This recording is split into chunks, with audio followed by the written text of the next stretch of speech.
Finally आज BA semester 1 का chapter 2 खत्म हो चुका है और हम लोग पहुंच गए हैं परीक्षा उपयोगी क्वेश्चन में। ठीक है, तो हम लोग देखते हैं कौन कौन सा क्वेश्चन है और कैसा क्वेश्चन है।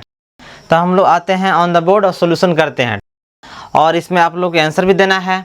हमको बताने से पहले आप लोग को सोच लेना कौन आंसर हो सकता है।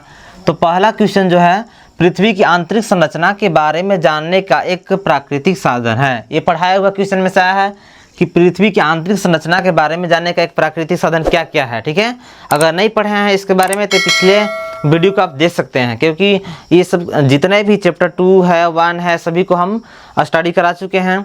और अगर नहीं देखे हैं तो देख सकते हैं, हम आई बटन में प्लेलिस्ट लगा देंगे। ठीक है, अब देखते हैं हम लोग क्वेश्चन। ठीक है, पहला क्वेश्चन, पृथ्वी की आंतरिक संरचना के बारे में जानने की एक प्राकृतिक साधन है। क्या साधन है? पहला है घनत्व, ज्वालामुखी, दबाव, तापक्रम। क्या हो सकता है इसमें जल्दी बताइए। है पहला ऑप्शन है घनत्व, बी में है ज्वालामुखी, सी में है दबाव, डी में है तापक्रम। तो इसका जो आंसर होगा ज्वालामुखी होगा। ठीक है, क्या होगा इसका आंसर? ज्वालामुखी होगा। अब है पृथ्वी की आंतरिक संरचना के बारे में सर्वाधिक प्रामाणिक जानकारी से मिलती है। किससे मिलती है? खाली स्थान, ब्लैंक स्थान यहाँ दिया गया है। ठीक है, जो पृथ्वी की आंतरिक संरचना है सर्वाधिक जानकारी मिलते हैं। ठीक है ना, क्या चीज़ के बारे में जानकारी, क्या चीज़ से जानकारी मिलते हैं? तो ये ऑप्शन दिया है। पहला ऑप्शन है ज्वालामुखी उद्गार, भूकंपीय तरंग और पृथ्वी के उत्पत्ति संबंधी सिद्धांत और डी में है घनत्व। ठीक है, तो इसमें जल्दी आप लोग आंसर बताइए।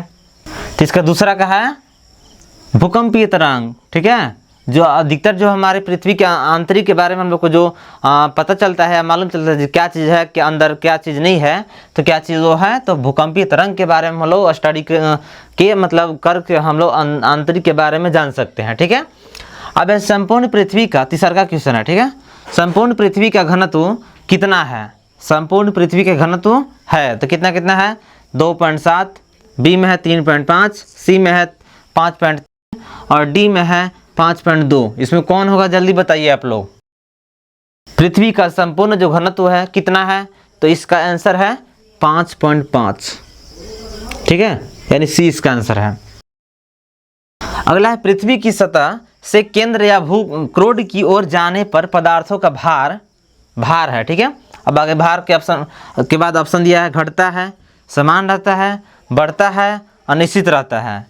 तो हम लोग पृथ्वी की सतह से मतलब पृथ्वी के सरफेस से हम लोग कोर की तरफ जाते हैं तो उसका पदार्थ का भार क्या होता है? भार पूछा है। ठीक है, तो भार घटता है, समान रहता है, बढ़ता है, अनिश्चित रहता है। तो इसका जो भार है बढ़ता है। जस्ट मतलब ज्यों ज्यों पहले चैप्टर में ये पढ़ाए हैं कि पृथ्वी की ज्यों ज्यों हम अंदर जाते हैं त्यों तो इसका अंदर मतलब पदार्थ का भार बढ़ते रहता है। ऐसा है।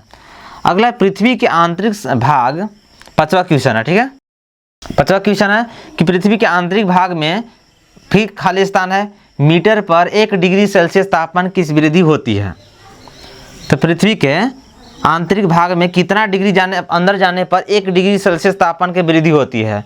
तो इसका ऑप्शन है 22 है, 23 है, 320 है, 32 है। इसका कौन सा ऑप्शन होगा जल्दी बताइए। तो इसका ऑप्शन हम बता दे रहे हैं कौन होगा। इसका ऑप्शन होगा डी। ठीक है, डी इसका ऑप्शन होगा। अब है सीमा परत में फिर खाली स्थान की प्रधानता होती है। सीमा परत में किस चीज़ की प्रधानता होती है? सीमा इसका नाम क्यों पड़ा इसके बारे में बता दिए हैं। तो इसका ऑप्शन है silica manganese, silica mica, silica और मैग्नीशियम और डी में है सिल्वर मैग्नीज है। ठीक है, मैग्नीज। तो इसका आंसर कौन होगा? सिलिका मैग्नीज है, सिलिका माइका है, सिलिका और मैग्नीशियम है, सिलिका मैग्नीज है। तो इसका आंसर होगा सी होगा। ठीक है, सिलिका मैग्नीशियम पाए जाते हैं सीमा की परत में। सीमा की परत में कौन से तत्व पाए जाते हैं? तो इसका सिलिका और मैग्नीशियम पाए जाते हैं सीमा के परत में। ठीक है, 7वां क्वेश्चन है वांडर ग्राड के अनुसार पृथ्वी की डॉट परतें हैं जो वांडर मतलब अपने जो कंसेप्ट में मतलब संकल्पना में बताए हैं कितने परत बताए हैं? तो ऑप्शन है 2, 4, 3, 5। इसका भी पढ़ाया हुआ है। तो इसका ऑप्शन जो आंसर होगा इसका 4 हो जाएगा। ठीक है, क्योंकि ये 4 परतों में बांटे हैं। ठीक है, और है भूगर्भ में घनत्व में भिन्नता तल की खोज किसने की? ये 8वां क्वेश्चन है। भूगर्भ में घनत्व में भिन्नता तल की खोज किसने की?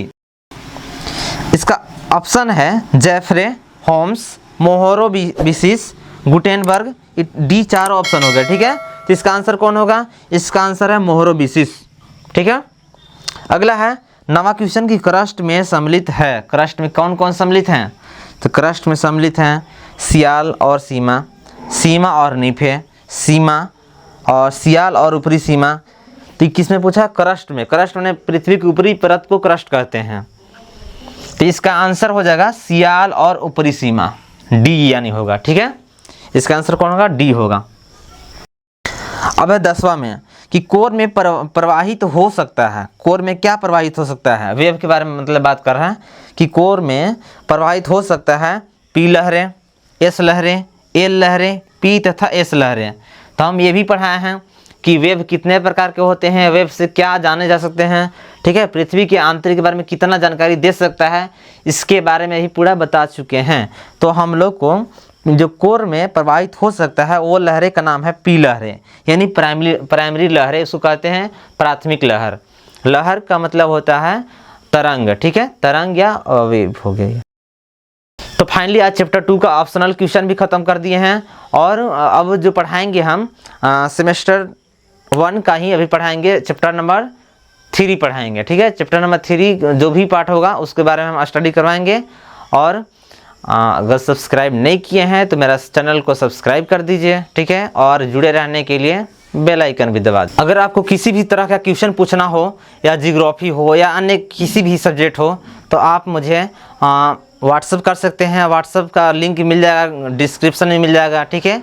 किसी तरह का और इंक्वायरी चाहिए तो उसमें जाकर के आप मैसेज कर सकते हैं, ठीक है। Thank you.